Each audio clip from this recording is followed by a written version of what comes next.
going on, everybody? My name is John. Welcome to The Chew, Episode 2, powered by FFGN. Make sure to like the page.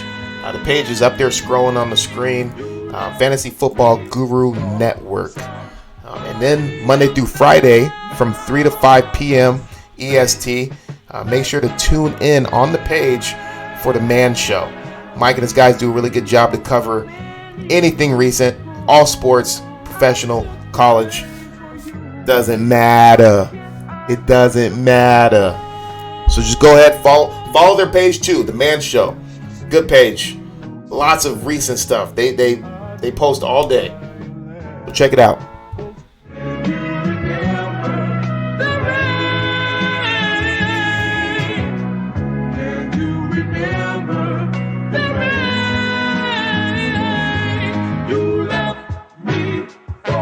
So let's jump right into it, man. I got the Super Bowl predictions / conspiracies.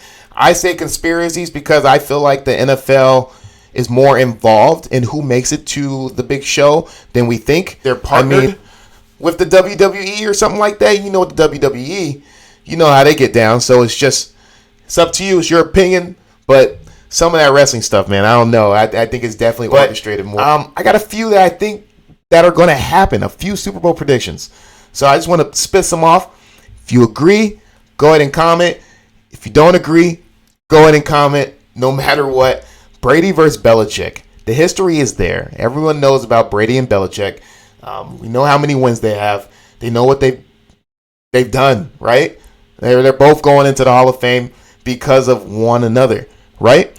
I think the relationship is still good. I honestly do think that.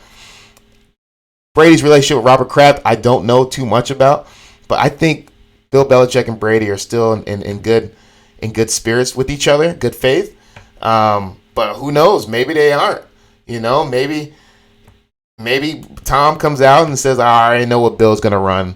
Bill's saying that, vice versa. Like, I already know what Tom Brady's weaknesses and strengths are. So that would be a great show. Everyone would attend. Does Belichick need Tom Brady? Is this the point where if Tom Brady wins this Super Bowl against the Patriots, that it's apparent Bill Belichick needs Tom Brady? You know how the media gets. They will be barking this the entire time. Next one I got is Chiefs versus Bucks, a rematch.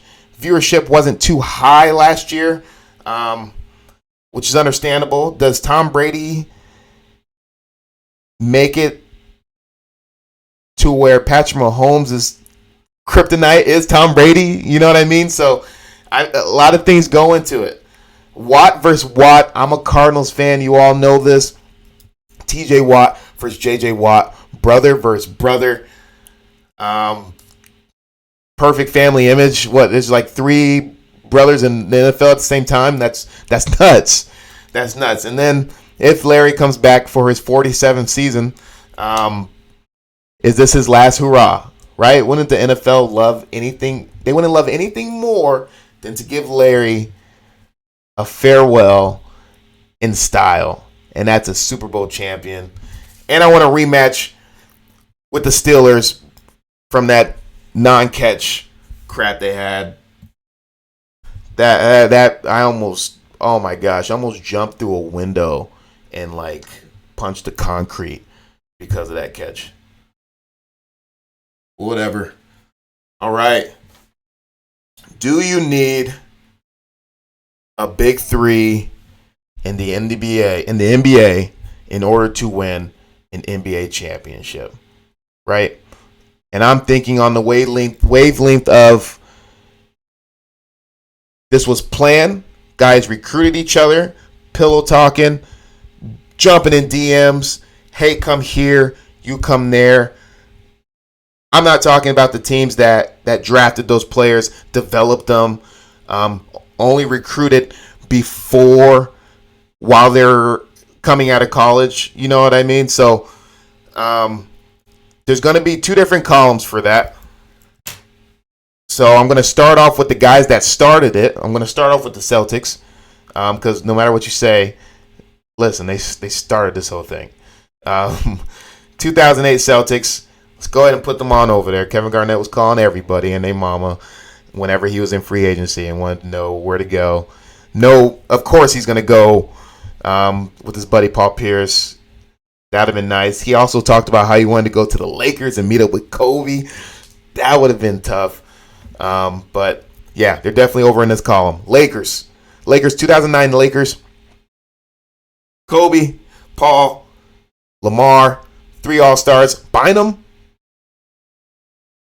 might have been an all-star caliber player. I don't know. I don't remember. But, yeah, that was definitely orchestrated. Paul, I wake up one day and then Paul Gasol's on the Lakers. Like, what the heck's going on? Lamar Odom's over there. That's definitely big 3. That goes over in this column. 2010 Dallas Mavericks. Man, this championship, I give so much respect to this championship because you got a player who's a superstar who was drafted by this team and ends up winning a championship there. Never left. Always did a contract extension. Loved the place. Might have took some pay cuts to get good players. And they had some dogs coming off that bench. Big 3, in my opinion, because of, players like Sean Marion and Jason Terry and all that. Just like I think highly of them, but as a big 3, I don't think they were like superstars at that point. They definitely were vets helping Dirk. But no slight to Dirk. Dirk held his own. 2012, so they go over in this column. 2012, 2013 Miami Heat. We already know the story there. Not 1, not 2, not 3.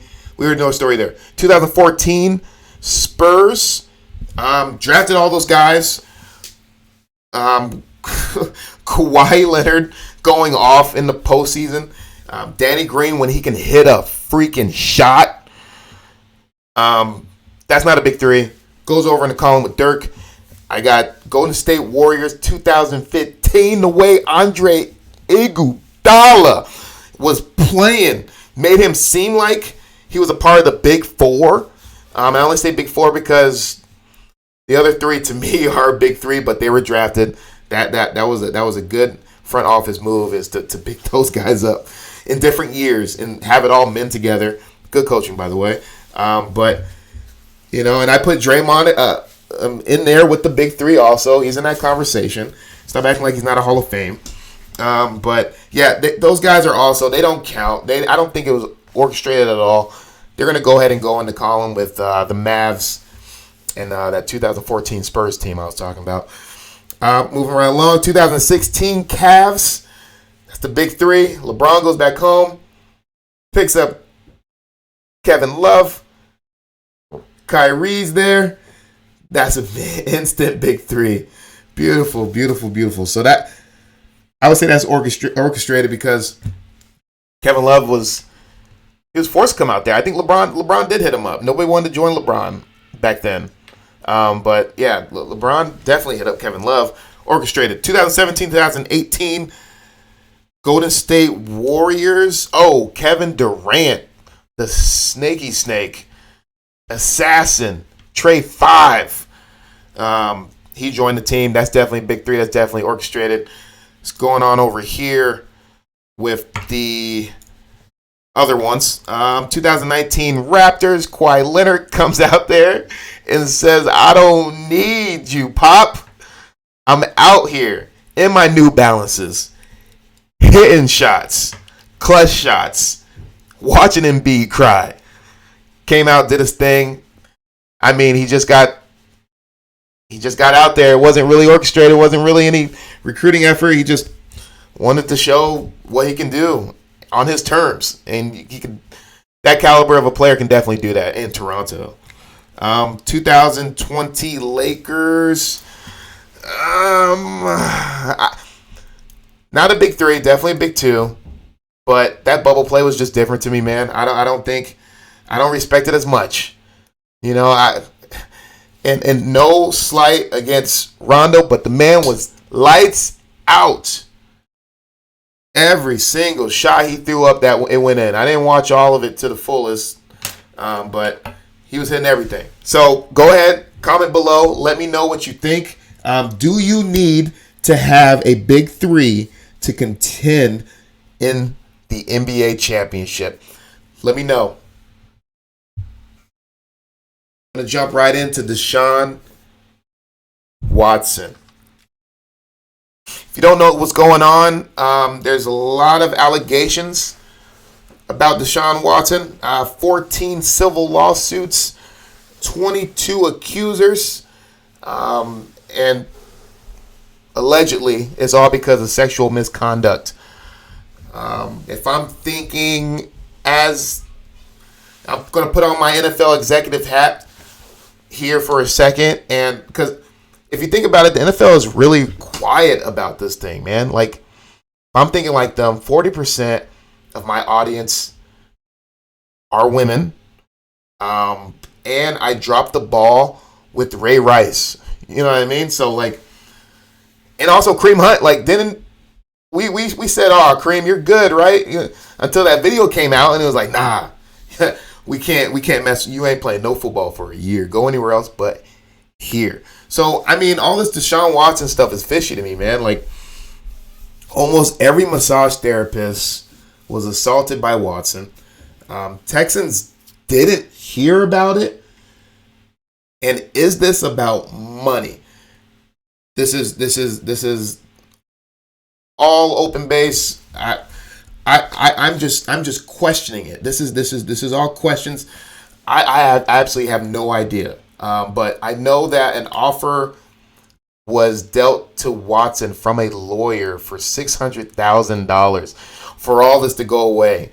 And I think I heard he got on Instagram and was like, nah. He's like, nah, not a chance. So there's no police charges.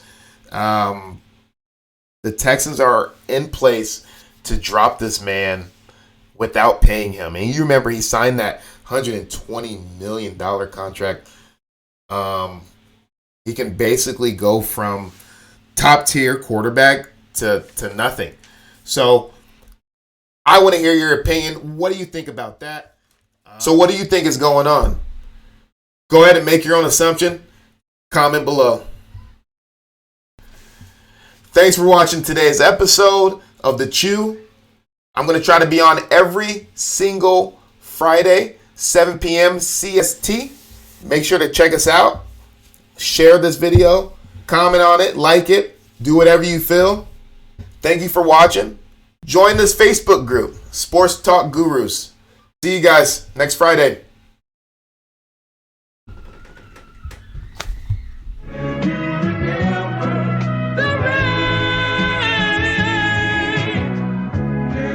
Remember